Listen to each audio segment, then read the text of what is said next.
За юу яцхандаа guys. Та хэд маань сайн суудгаж байна уу? Би бүр өмнөх бичлэгээр миг бариулсан чинь миг мөн ажиллаагүйсэн билээ шүү дээ. Өнөөдөр хэдүүлээ ямар бичлэгээр уулзах гад ирсэн байна вэ гэхэлэр мэдээж та бүгдийн юм гарчнаас харж байгаачлан буцаад нэг юм асуулт хариулт сешн руугаа орсон байна. Аль хэд ирсэн байсан баахан уусаа мессежүүд байсан гэдгсэн шүү дээ. Тэднэрээсээ бас ингээд одоо ингээд өргөжлүүлээд хариулаад явах гэж байна. Тэгэхээр энэ маань одоо ингээд Q&A part 2 эсвэл бол дугаар 2 мөн. Тэгээ хэдүүлээ ер нь бол олон юм тушаад илтгүү шууд бичлэг рүүгээ оръё. Би таны бичлэгүүдийг үзэх их дуртай.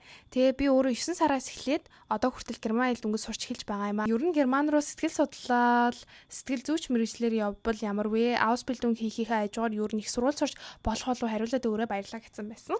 Би болохоор энэ асуултыг яг хоёр дахь асуултанд нь хариулъя гэж бодож ингээд авсан байхгүй юу? Яагаад гэвэл би яг өмнөх бичлэгийнхаа эхлэлд ингээд хэржижсэнчлэн би яг өөрөө сэтгэл зүйч гэдэг мэргэжлэр сурж байгаагүй болохоор бас сурдаггүй болохоор бас яг ямар гэдгийг мэдгүй. Гэхдээ мэдээж энд бол сэтгэл зүйн анги гэдэг бол том анги гэдэг. Тийм миний санаж байгаа сэтгэл зүйч нь сэтгэл зүйн яг ганцаараа явдаг ч илүү сэтгэл зүй гэсгүй бол нэг өөр мэрэгжилтэй ингээ хослуулж бас үзэж мүзэж болдог ч илүү нэг тиймэрхүү байдаг санагдаж байна. Ausbildung гэдэг чинь яг л тусдаа өөрийн гэсэн юм сурах гэх юм уу эсвэл бол ингээд сурж байгаа ажиллаж байгаа тийм өөр юм зам байхгүй юу? Тэгээд их сургууль гэдэг чинь яг их сургууль дээрээ fall site буюу их сургууль дээрээ бүгд бүтэн цагаараа сурах хэрэгтэй байдаг. Тийм болохоор яг Ausbildung их сургууль хоёрыг бол яг ингээд тослуулж хийх юус боломжгүй. Яг Ausbildung эхлэх хичээд тэг их сургууль руу орж болно. За дараагийнх нь болохоор бас нэг сард надад ирсэн мессеж байна. Сайн байна уу? Би одоо 10 дугаар ангийн хүүхдэлтэй одоо баг 11 дэх болсон баха тий. Ман руу явмаар баамаа хилээсээ ойлгох үгээ юун дээр юу анхаарах хэрэгтэй байдаг юм болоо гэнэ. Тийм би энийг бас болохоор зүгээр ингээ ерөнхийд нь хэлмээр санагцсан. Би болохоор бас ингээд ерөн хэлээя сайжруулах уу гэсэн тиймэрхүү бичлэг хийдэг. Гэтэ тэд нар нь ихэвчлэн яг германд ирсэн ч гэдэг юм уу эсвэл ихэвчлэн яг герман хэлээ бүр сураад те би хоёрд очсон байгаа хүүхдүүдэд илүү тустай байдгийн болов уу гэж бодсон.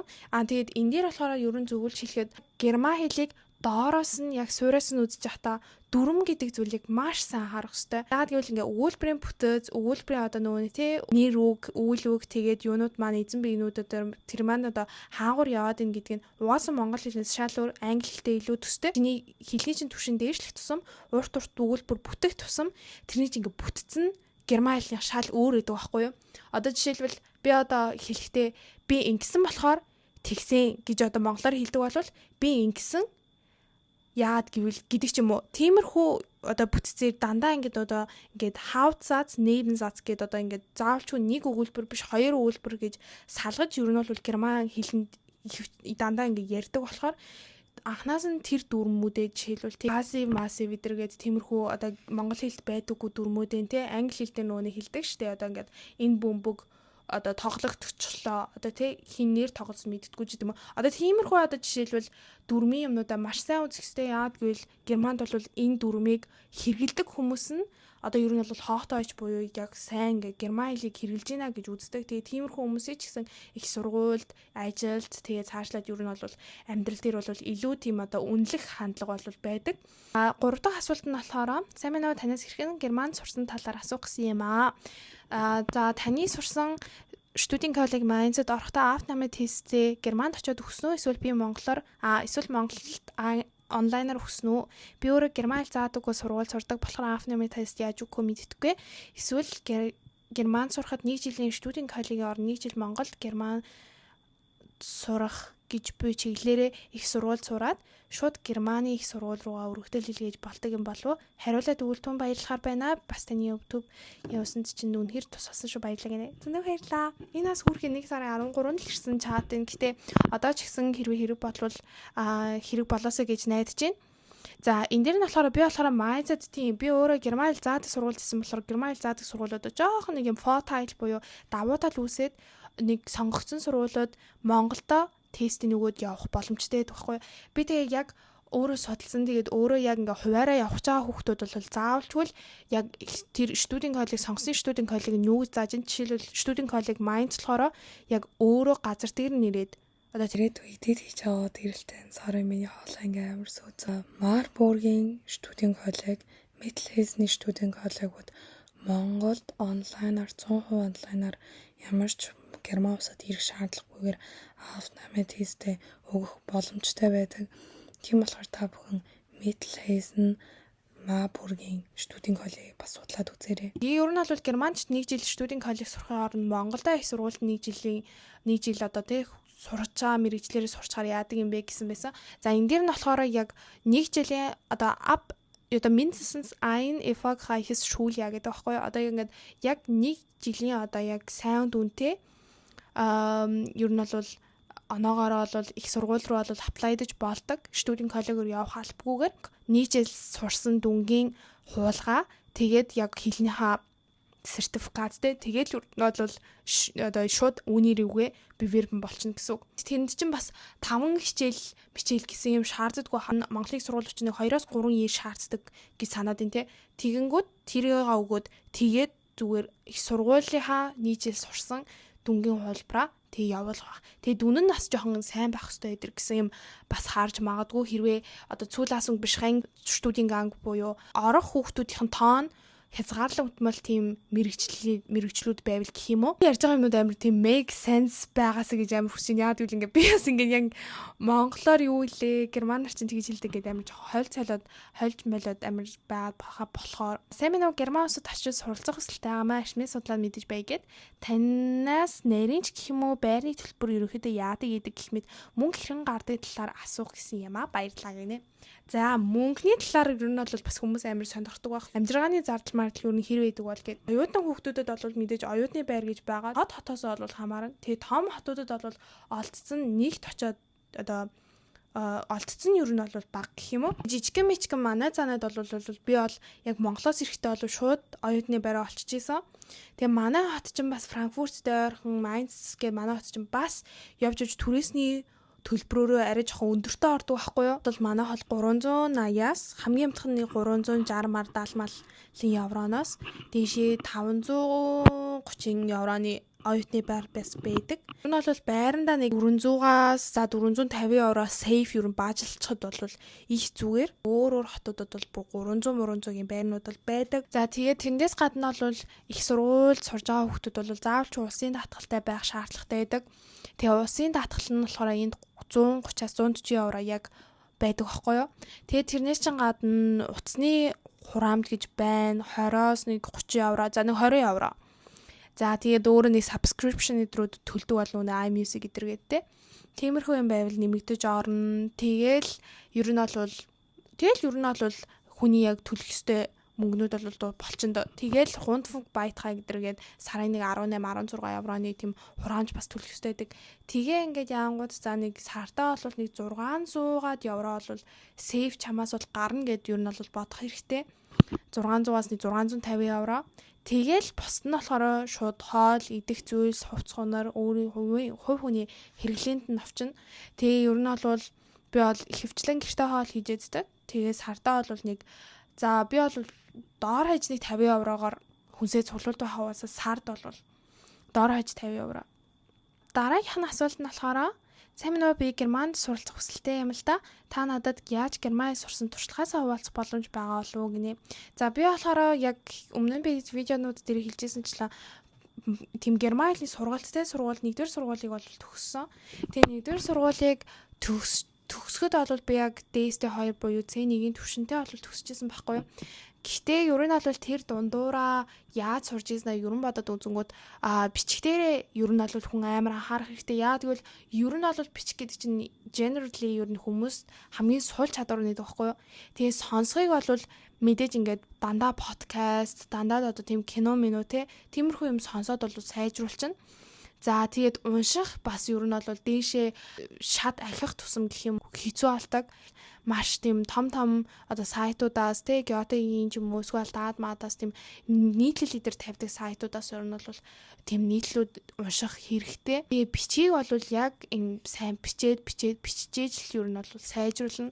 Тэгээд би бол яг 10 жилдээ яаж бэлтжижсэн бэ гэхлээр яг л юм багш нартайгаа суугаад тэгээд манайд бас нэг юм герман нэг юм сайн дур ажиллаж ирсэн тэр багшигаа бол санахад бол яг амар дүрмээр тэг бичгээр нүдчихсэйг бол би бол амар санд байхгүй юу. Дандаа би тэдээс 7 хоног болгон да нэг 2 моёр ордог байхад нийтэн зоолчтой нэг бичгийн шалгалт авдаг. бичих тийм эссе авдаг. Тэгээ тэрийгээ бичнэ. Улаанаар бүр балал цохлоод миний бүр ингээд муухай ямар амар сони юм бичдэг идэргээл бүр амар ингээд шууд ингээд бүр ингээд хэлнэ. Өстөнээрээ гамшиг гэдэг ингээд дээр нь бичсэн. Тэгээ ер нь бол тим юмнуудаас ер нь бол амар юм шар гэх юм уу эсвэл юм юу хөдлөөд бас ингээд шууд ингээд бичих дээрээ илүү анхаарна. Юун дээр нь алдаад байна? Артиклэн дээр алдаад байна. Артикла яаж зөв сонгодог болох вэ? Артикла хизээ аваад хизээ авахгүй байх гэдэг мэддэг болно. Үйл өгнүүдээ одоо яаж хувиргаад байна? Алдаа гаргаж гин үү? Үйл өгнүүдээ бас анхаарна тийм ээ. Одоо тэрийг чинь биччихээж л яг ингээд дээрээс нь палал цохлоод үн дээр алдчихэж энийгээ дахиад бичтээ өөр засаж бичээд гих мэтчлэн бичгээрээ ер нь бол хүн сайжирчхад тэр ингээд бичиж байгаа дүрм чинь толгойд ч үлдэж байгаа болохоор буцаад ярихад үртэл гараад ирдэг байхгүй юу. Бичгээ сайжруулвал яриач нь ч гэсэн ер нь бол бас ингээд дагаад сайжирч яг чи ингээд бүтцээ мэдж байгаа болохоор бас сайн ингээд ярих хэрэгтэй. Тэгээ амар сайн ингээд хэрвээ герман хүн германаар ярь чаддаг хүмүүс байвал амар сайн ярих хэрэгтэй. Гэхдээ бусдаар бол яг үндэ YouTube-с бичлэг үзээд одоо цагт те эсвэл бол AI дээр очиод AI дээр чинь нөгөө ингээд voice-о тавиад ингээд ярьж болтон штэ. Тэгээд ярьсан ч одоо болохгүй юм байхгүй. Тэгээ одоо цагт бол маш их юм хөгжсөн байна, маш их боломжтой байна. Тийм болохоор тиймэрхүү одоо юу гэдэг AI-аас зүгээр өнөөдөр юу их гэдэг мэддэг тийм сони юм асууж ахихаа оронд яг зүгээр чамд яг тэр AI яаж чамд хэрэг болохоор тэр талаас нь ер нь бол бас ингээд тэднийг ашиглавал их зүгээр юм болов. Тэгэл ер нь бол герман хэл чинь ер нь сайжирна. Тэгээ угаасаа германд ирчээд бол дахиж сайжруулна гэдэг чинь бас өөрөө шал өөр тема, өөр асуудал штэ. Тэгээ үдж байгаа эхлээд ингээд эхнээс нь үдж байгаа хүмүүс байл дүрмээ маш сайн сур.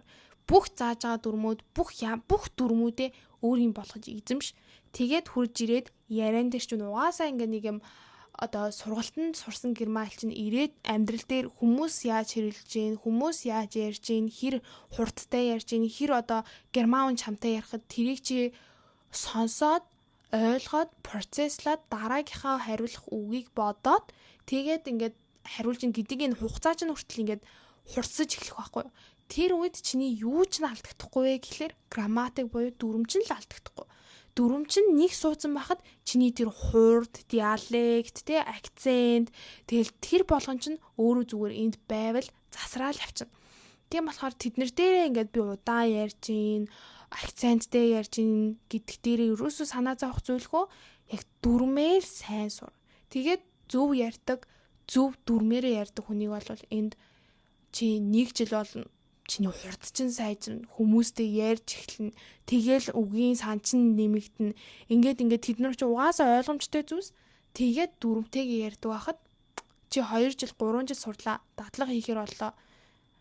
Vorstellungsgespräch юу гэдэг тэр чинь интервьюд орохоор боллоо. Хүмүүс чамаа ингээд энэ охин чинь бол германаар төвгүй ярих юм байна. Энэ хүүхд чинь германаар төвгүй ярих юм байна. Окей. Чи манад ажилламаар байна уу? Чи инкүдику. Тэгээ хүмүүс угаасаа зөв ярьдаг хүмүүсийг үнэлдэг байхгүй. Тийм болохоор тэрэн дээрээ ингээ анхаараарай. Тэгээ би очсон ер нь бол зарим нэг дүрмүүдээ бол баг үзээгүй ирцнээ бол энд ирээд ухаарчсан. Тэгээд тийм алдаанууд гаргаж ирсэн болохоор тэднэрээс ер нь бол дөрвөлөд таадтай бас тэгж зөвлөхөр байна. За тэгээд өнөөдрийнхээ бол бичлэгийг бас ингээд ер нь бол богино. Гэхдээ ингээд агуулгах ихтэйгээр ингээд дуусгачих. Тэгээд дараагийн бас партаараа, дараагийн дугаараараа дараагийнхаа асуултуудад бас ингээд хариулаад явъя. Гэхдээ би одоо 8 сарын өнөөдөр чинь тэгээд 4-5-аас эхлээд ер нь бол ингээд бүхэл энийг юм 3 том package тийм сервис хүмүүст бол үзүүлэхээр болсон. Тэгээд тэрний хадлаар ч гэсэн зөндөө судалсан, энийг ажил хэрэг болох гээд ер нь бол зөндөө ингээд харлаа. Тэгээ угаасаа өмнө нь бол бодсон байсан хүмүүст ер нь яаж туслах уу, яаж ингээд боддоор хүн болгонд яг ингээд асуугаад штий энэ асуултуудыг тэрийг яаж зүгээр хариулах уу гэдгийг нь болохоор би бодож байгаад ийм 3 одоо ийм үйлчлэгээ гаргая гэж ер нь бодсон. Тэгээ хамгийн их нь болохоор one-on-one call буюу ингээд ганцаарчсан зөвлөгөө ярилцлага уулзалттай зээгээд 60-аас 75 минутын орчим.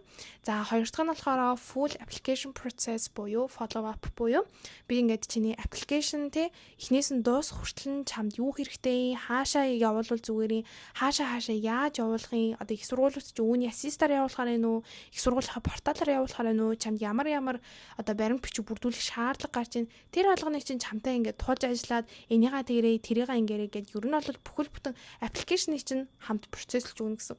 За дараагийнх нь болохоор би чамайг хэрвээ ирээд одоо Германд ирчээд одоо юу гэдгийг шууд хүмүүс ч 2-3-7 оны дотор адрес буюу хаягаа бүртгүүлэх хэрэгтэй байдаг, данс авах хэрэгтэй байдаг, SIM card захиалах хэрэгтэй байдаг гэх мэтчлээ амар хүний ингээ overwhelming буюу ингээ сандраах зөндөө юмнууд байдаг. Тэгээд яан хэрэг мэдхгүй байгаа хүмүүстэй туслах зорилгоор тийм arrival package буюу бас ирсний дараах чамд ингээд одоо take care болох тийм одоо тийм ийм 3 үйлчлэгийг би бол ингээд та бүхэндээ ингээд хийж өгөө гэсэн тийм юмаа судлаад тийм ингээ форм болгоо гаргацсан байгаа. Би тэгээд доор бас description хэсэгтээ тэрнийхээ линкийг тавьчихъя. Хэрвээ та бүхнээс энэ саяын миний хэлсэн зүйлсүүдээс хэрэгтэй хүмүүс байвал тэр формоор ороод дэлгэрэнгүй мэдээллийг аваад хэрвээ бүртгүүлмээр байвал бүртгүүлээд настай буцаад холбогдоорой. Тийм ганцаарчлсан яг би танаас ингээ зөвлөгөө авъя. Эсвэл бол аппликейшн дээр маань туслаад өгөөч. Эсвэл би одоо ингээд 7 оны дараа Герман очих юм аа. Гэтэл би одоо бүр Flughafen-аас яаж хот руугаа ч очихоо мэдгүй байна гэсэн байгаа хүмүүс байвал над руу тэр формын маань бүглөөд холбогдоорой. За тэгээ энэ бичлэгийг уулзсандаа үнэхээр баяртай. Тэгээд миний бичлэгийг үзсэнд дахиад баярлалаа. Би бүр үнэнч үзэгчтэй бүр амар хайртай шүү заяа. Би ингээд амар хилдэггүй шүү байгаа. Тэгээд та бүхэндээ зөндөө их баярлалаа. Тэгээд дараагийн бичлэгээр уулзцаая. Bye bye.